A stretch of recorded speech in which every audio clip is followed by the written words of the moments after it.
बाबा साहब भीमराव अम्बेडकर, ज्योतिबा फूले या तमाम सामाजिक सुधार को आगे बढ़ाने वाले जितने भी हमारे नेता, वही पीढ़ी का रास्ता है, वही पीढ़ी की राह। ये वीडियो सुना आपने, अखिलेश यादव का वीडियो है। उन्होंने कहा कि अब हम फूले, पेरियार, अंबेडकर के रास्ते पर राजनीति करेंगे। सोचिए, राजनीति 90 डिग्री घूम गई है।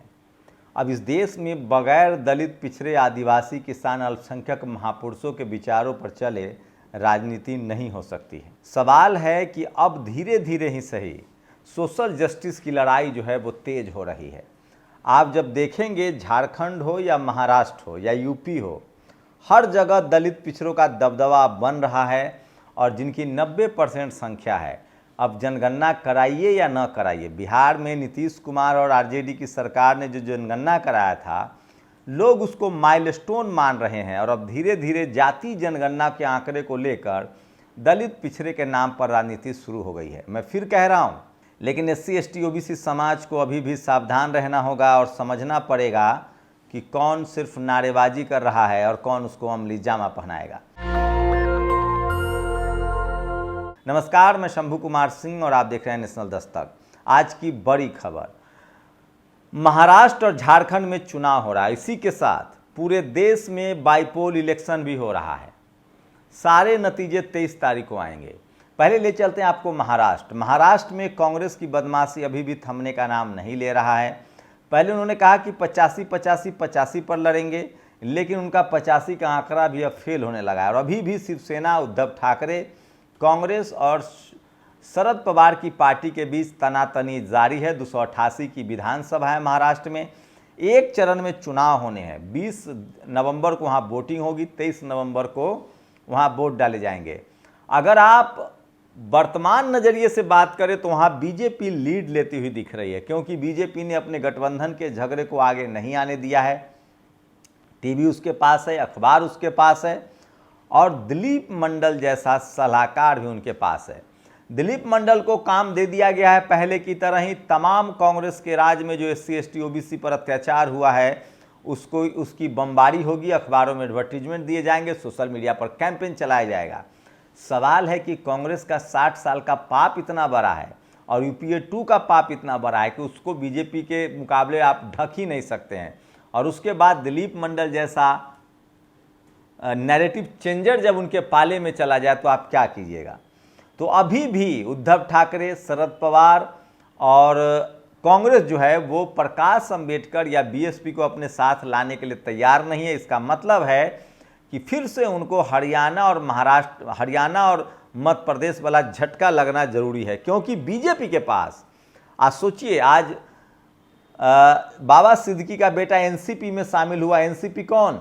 जो बीजेपी के साथ गठबंधन है। छगन भुजबल के भतीजे को निर्दलीय चुनाव लड़ना पड़ रहा है। छगन भुजबल भी NCP के साथ हैं। तो कांग्रेस, और मैं सच बता रहा हूं जो फैक्ट है, कांग्रेस, उद्धव ठाकरे और शरद पवार सिर्फ मराठा वोट के सहारे हैं, जबकि वहीं बीजेपी ने OBC वोट को अपने पाले में लाना शुरू कर दिया। आप सब जानते हैं, सवर्ण, अगर महाराष्ट्र में मराठाओं को हटा दे तो सवर्ण वोटों में और भी हिस्सा है। मराठा सवर्ण समाज में आते हैं, वहाँ जनरल कैटेगरी में आता है। अगर मराठा वोट बीजेपी को नहीं भी मिला तो दलित वोट उनको मिलने नहीं, दलित वोट भी नहीं मिला, मान लीजिए सामाजिक चेतना है, तो भी कम से कम दलित वोट बटेगा, वो BSP के साथ जाएगा, प्रकाश अंबेडकर के साथ जाएगा। वहीं बीजेपी के साथ खुद चुनाव लड़ रहे हैं जो अठावले हैं, उनको राज्य मंत्री, केंद्रीय मंत्री का दर्जा है 2 बार से 10 सालों से, इस बार भी हैं, उनके समर्थक भी हैं, तो कुछ वोट उनको मिलेगा। तो सवाल है कि बिना राजनीतिक रिप्रेजेंटेशन के, बिना राजनीतिक प्रतिनिधित्व के आजकल वोटिंग होती नहीं है। तो बीजेपी वहाँ OBC को तो साध रही है। छगन भुजबल OBC के बड़ा चेहरा है, वो बीजेपी गठबंधन में है। पंकजा मुंडे बड़ी प्लेयर हो सकती हैं, मुख्यमंत्री तक के दावेदार हो सकती हैं, बड़ी जिम्मेदारी दी जा सकती है। OBC के बड़े चेहरा हैं, उनके पिता ने OBC के संवैधानिक अधिकारों के लिए लड़ाई भी लड़ी है। तो OBC अधिकार को लेकर सचेत बीजेपी OBC वोट को अपने पाले में लाने के लिए तैयार है। बीजेपी को वहाँ हराने के लिए इंडिया गठबंधन के पास एक ही विकल्प है, या तो आपको BSP या प्रकाश अंबेडकर को अपने पाले में लाना पड़ेगा, नहीं तो फिर महाराष्ट्र में वही दुर्दशा और गत हो सकता है कांग्रेस गठबंधन का, जो हरियाणा और आपको बता दें एमपी में हुआ है। मैं आपको सिर्फ फैक्ट बता रहा हूँ, जो मैं फैक्ट बताता हूँ वो सही होता है। मैंने आपको कहा था कि मध्य प्रदेश, राजस्थान, छत्तीसगढ़ हारने के बाद कांग्रेस बैकफुट पर होगी, तब इंडिया गठबंधन अच्छा करेगा। 2024 में किया। मैंने आपको कहा था कि कांग्रेस का ईगो बहुत ऊपर है, हरियाणा वो हारेंगे, हार गए। मध्य प्रदेश में भी कहा था। तो ये स्थिति है। महाराष्ट्र में कांग्रेस गठबंधन जो है वो अभी भी बैकफुट पर है, क्योंकि उन्होंने दलित समाज को जोड़ने के लिए कुछ नहीं किया है। एससी वोट बड़ा फैक्टर है। ओबीसी को जोड़ने के लिए कांग्रेस के पास कोई प्लान नहीं है, कोई न प्लान है। अभी भी अगर परिणीति शिंदे को सीएम कैंडिडेट कर देते, लोग तो सीट पर लड़ रहे हैं, सीएम तो दूर की बात है। वहीं बीजेपी ने देवेंद्र फडणवीस के पंख तेजी से काटे हैं। शिंदे मुख्यमंत्री रहेंगे इसकी कोई गारंटी नहीं है। बीजेपी के तर्कस में कई तीर हैं और वो ओबीसी का मुख्यमंत्री घोषित कर सकते हैं। अब आपको ले चलते हैं, यूपी बाद में लाऊंगा, ले चलते हैं झारखंड। झारखंड में लोग कह रहे हैं कि बीजेपी अपना सीएम कैंडिडेट घोषित करे। इंडिया गठबंधन में हेमंत सोरेन सीएम कैंडिडेट हैं, तो वो आदिवासी हैं। इसका फायदा इंडिया गठबंधन को मिल रहा है। हेमंत सोरेन ने आरजेडी को भी अपने साथ गठबंधन में रखा है। कांग्रेस वहां फिर से एक कमजोर कड़ी है और लगातार बीजेपी में भगदड़ मची हुई है। तो उस लिहाज से बात करें तो झारखंड में इंडिया गठबंधन लीड लेते हुए दिख रही है, लेकिन हेमंत सोरेन जी को अभी भी ओबीसी पर फोकस करना होगा, क्योंकि आजसू सुदेश महतो की पार्टी बीजेपी के साथ है। पिछली बार बीजेपी ने ओबीसी सीएम देकर अपना पत्ता चला था। जैसे सोचिए बीजेपी कैसे सोचती है। जब यूपी चुनाव लड़ना था तो उसने मध्य प्रदेश में यादव सीएम बनाया। उसने अब आदिवासी चुनाव झारखंड में लड़ना है तो छत्तीसगढ़ में आदिवासी सीएम है, उड़ीसा में आदिवासी सीएम है। तो ये समझना पड़ेगा विपक्षी दलों को। लेकिन झारखंड में हेमंत सोरेन, बीजेपी की सबसे बड़ी गलती है बीजेपी को हेमंत सोरेन को जेल में डालना। तो ये एक बड़ी गलती उसके पाले में है और इसीलिए हेमंत सोरेन मजबूती से उभरे हैं, कल्पना सोरेन मजबूती से उभरी हैं और कई सारी योजनाएं उनको जो है फ़ायदा दिखा रही। लेकिन सबसे ज़्यादा सिंपैथी मिल रहा है और बैकवर्ड समाज का, पिछड़े समाज का अगर समर्थन मिल गया हेमंत सोरेन को तो वो लीड लेते हुए दिखेंगे, जो अभी वो दिख रहे हैं। तो वहाँ तो लगभग स्थिति ठीक है, क्योंकि वहाँ आरजेडी भी उनके गठबंधन में है और हेमंत सोरेन जब से जेल आए हैं तब से दलित, पिछड़े, आदिवासी, अल्पसंख्यक की बात कर रहे हैं। तो बीजेपी वहाँ भी ओबीसी में सेंध लगाने की कोशिश कर रही है। इसलिए मैं कह रहा हूँ कि जब से दिलीप मंडल विचारक बने हैं, जब से दिलीप मंडल के नैरेटिव पर बीजेपी चल रही है, बीजेपी का ओबीसीकरण हो रहा है। ये सबसे बड़ा फैक्टर है। अब आते हैं यूपी में। यूपी में बीजेपी का ओबीसीकरण नहीं चलेगा तब तक जब तक बाबा योगी आदित्यनाथ वहाँ सीएम हैं। अखिलेश यादव ने वहाँ पत्ता खोल दिया है। उन्होंने कहा है पीडीए, पिछड़े दलित अल्पसंख्यक को लेकर वो राजनीति कर रहे हैं लगातार और यही उनकी मजबूती है। और वहाँ कांग्रेस को भी उन्होंने कायदे से शांत कराया है। तो 9 के 9 सीटों पर अखिलेश यादव चुनाव लड़ रहे हैं, पीडीए के नाम पर चुनाव लड़ रहे हैं और ये एक मजबूत पक्ष है। और अखिलेश यादव की आज की रैली में जिस तरह की भीड़ जुटी उससे तो साफ है कि 37 सीट जीतने वाली अभी सपा मजबूत है। बीएसपी अपने एजेंडे पर लगातार आगे बढ़ रही है, रिप्रेजेंटेशन भी दे रही है। लेकिन मैं फिर कह रहा हूँ, अगर कथनी और करनी की बात करेंगे तो बीएसपी की मुख्यमंत्री मायावती जी ने 5 साल में जो बहुजन मूवमेंट को आगे बढ़ाया है वो ऐतिहासिक है। जैसे जैसे दलित, पिछड़े, आदिवासी, किसान, अल्पसंख्यक पढ़ते लिखते जाएंगे, बीएसपी के प्रति, मायावती जी के प्रति उनका सम्मान और बढ़ता जाएगा।